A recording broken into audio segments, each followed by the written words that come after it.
क्यों स्वागत है आपका अपने ही पसंदीदा यूट्यूब चैनल वीरू एकेडमी पर। डियर, बात करेंगे शिक्षा जगत से जुड़ी हुई तमाम महत्वपूर्ण खबरों पर। लेकिन जितने लोग चैनल पर पहली बार विजिट कर रहे हैं, सब्सक्राइब करके बेल आइकन प्रेस कर लीजिए। डियर, आपकी स्क्रीन पर पहली अपडेट आप देख सकते हैं। छात्रों की बड़ी जीत, मुख्यमंत्री की पहल पर लोक सेवा आयोग ने वापस लिया अपना 5 नवंबर वाला फैसला। छात्रों की बड़ी जीत, अब एक ही दिन में होगी पीसीएस प्री की परीक्षा। आप जानते हैं कि लगातार अभ्यर्थियों ने लोक सेवा आयोग पर एक बड़ा जो धरना था वो स्टार्ट कर दिया था कई दिनों से, परीक्षा को एक दिन में कराने के लिए। क्योंकि इसके पहले परीक्षा 2 दिन में संपादित करवाने के लिए आयोग ने कमर कस ली थी, केंद्रों का निर्धारण कर लिया था। लेकिन अभ्यर्थियों ने कहा कि 2 दिन से जब पेपर होता है तो वहां पर जो नॉर्मलाइजेशन पद्धति है उस पर कहीं ना कहीं गड़बड़ी की आशंका हो जाती है, और इसको लेकर के अभ्यर्थियों ने एक दिवसीय परीक्षा कराने की बात कही, जिसको पहले नकारते रहे। लेकिन जब आंदोलन ने इस छोटे से काम ने एक बड़ा आंदोलन का रुख लिया तो आखिरकार मुख्यमंत्री जी की सलाह के बाद आयोग ने अपना फैसला वापस ले लिया है। तो छात्रों की एक बड़ी जीत आप देख सकते हैं। अब एक ही दिन में पीसीएस प्री की परीक्षा कराई जाएगी। वहीं पर आरओ की परीक्षा है वो भी टल चुकी है। क्यों? क्योंकि वहां पर भी पेपर एक ही दिन में कराने के लिए कमेटी का गठन किया जा रहा है। क्योंकि वहां पर जो छात्रों की संख्या है वो लगभग 10 लाख के पार बताई जा रही है। आप देख सकते हैं उन्होंने समिति का गठन कर दिया है, और समिति की गठन अपना जो रिपोर्ट है वो सौंपेगी, और उसके बाद जो पेपर है वो आरओ का भी होगा। देख सकते हैं आरओ में 10 लाख से अधिक अभ्यर्थी, इसलिए बनी कमेटी। लोक सेवा आयोग ने समीक्षा अधिकारी आरओ की परीक्षा 2023 को भी स्थगित कर दिया है। साफ तौर पर आरओ पीसीएस प्री का जो एग्जाम है सब स्थगित कर दिए गए हैं। एक दिवसीय अब परीक्षाएं होंगी। लेकिन कितनी मशक्कत करनी पड़ी, आपने देखा कि कितना मशक्कत के बाद पेपर यहाँ पर कंडक्ट हो पाता है उत्तर प्रदेश में। अब परीक्षा टल गई है तो अब फिर इंतजार करना होगा कि आखिरकार कब परीक्षा फिर होगी। देख सकते हैं फिर टलेगी पीसीएस प्रारंभिक परीक्षाएं, अभी और करें इंतजार। आप देख सकते हैं ये सचिव हैं अशोक कुमार जी, जिन्होंने अनाउंस किया था कि अब जो परीक्षा है वो एक दिन में कराई जाएगी। ये पहले भी ये बातें कर सकते थे, लेकिन पहले इन्होंने पुलिस बल का प्रयोग किया। हमारे काफ़ी जो युवा साथी हैं उनको डंडों से बर्बरता की पूर्वक पीटा भी गया। लेकिन अंततः संख्या बल जनादेश ने जिस तरीके से दिखाया है, निश्चित तौर पर बैकफुट पर गई योगी सरकार, और आयोग के जो सचिव हैं वो गेट के बाहर नजर आए। और उसका नतीजा आपने देखा कि किस तरीके से एकता में कितनी बड़ी शक्ति है। आखिरकार इतने बड़ी परीक्षा को किस तरीके से स्थगित करवा दिया गया एक युवाओं की इस बड़ी उत्साहित भीड़ के माध्यम से। बात कर लेते हैं अगली अपडेट की। अगली अपडेट आप देख सकते हैं, दिसंबर से जनवरी के बीच टीजीटी पीजीटी परीक्षा कराने की तैयारी है। परीक्षा केंद्रों के लिए शिक्षा सेवा चयन आयोग ने सभी जिलाधिकारियों को पत्र भेज दिया है। दिसंबर से और जनवरी के बीच में कभी भी टीजीटी पीजीटी का जो एग्जाम है उसकी जो डेटें हैं वो अनाउंसमेंट हो सकती हैं।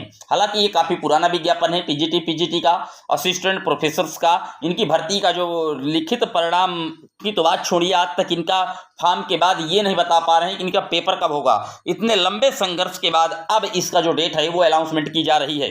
हालांकि यहाँ पर भी 14 लाख अभ्यर्थी हैं टीजीटी पीजीटी में। देखने वाली बात होगी कि क्या यहाँ पर भी एक दिवसीय परीक्षा कराने में आयोग सक्षम होता है, या फिर इस पर भी कोई ना कोई नया जो फेरबदल है वो देखने को मिलेगा। इन्हीं सब के बीच में माननीय पूर्व मुख्यमंत्री उत्तर प्रदेश के सूबे के युवाओं के चहेता अखिलेश यादव जी का एक बड़ा ट्वीट आया है। उन्होंने साफ तौर पर कह दिया है कि यह सरकार वन नेशन वन इलेक्शन की बात कर रही है और एक दिन में परीक्षा नहीं करवा पा रहे हैं ये खाली उत्तर प्रदेश में। देखिए कितनी बड़ी चुटकी ले रहे हैं पूर्व मुख्यमंत्री अखिलेश यादव ने। साफ तौर पर कहा है कि भाजपा सरकार के एजेंडे में नौकरी नहीं, योगी बनाम प्रतियोगी बनाम बना माहौल है। ये कल फूलपुर में पहुंचे थे प्रयागराज में, और जैसे ही प्रयागराज में पहुंचे ये धरने में भी शामिल होने के लिए उत्साहित थे। धरने में जाने की इनकी पूरी प्लान थी, लेकिन उसके पहले ही लोक सेवा आयोग के सचिव अशोक कुमार जी ने अनाउंस कर दिया कि परीक्षा एक दिवसीय होगी। यहाँ पर उन्होंने चुटकी लेते हुए कहा कि जो पूरे प्रदेश में एक पेपर नहीं करवा पा रहे एक दिवसीय, वो पूरे भारत में एक चुनाव कैसे करवा सकते हैं। बात कर लेते हैं अगली अपडेट की। अगली अपडेट आप देख सकते हैं, उत्तर प्रदेश की 69,000 शिक्षक भर्ती से जुड़ा मामला है। मैंने आपको विगत भी बताया था कि उत्तर प्रदेश की इस 69,000 शिक्षक भर्ती में कई बड़े विवाद हैं। एक विवाद तो ऑलरेडी सुप्रीम कोर्ट में चल ही रहा है, जिसकी सुनवाई अभी आपने देखा कि नहीं हो पाई थी। 19 नवंबर की उसको डेट लगाई गई है।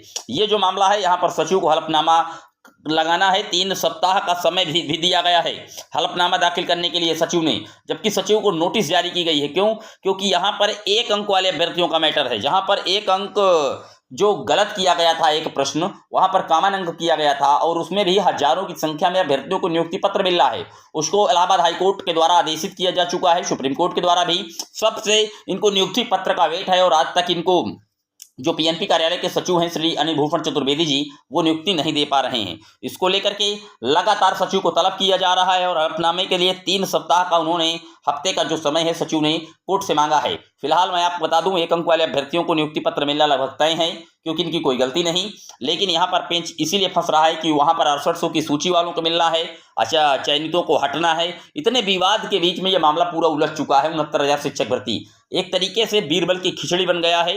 देखने वाली बात यह होगी कि सुप्रीम कोर्ट क्या डायरेक्शन देते हैं, उसी के अकॉर्डिंग यहाँ पर सचिव ने हलफनामा के लिए 3 सप्ताह का समय मांग लिया है ताकि माननीय सुप्रीम कोर्ट के द्वारा ये सारी बातें वहां पर रखी जाएंगी और स्पष्ट हो जाए सुप्रीम कोर्ट से, तो उसी के अकॉर्डिंग हम जो डायरेक्शन है वो कर लिया जाए।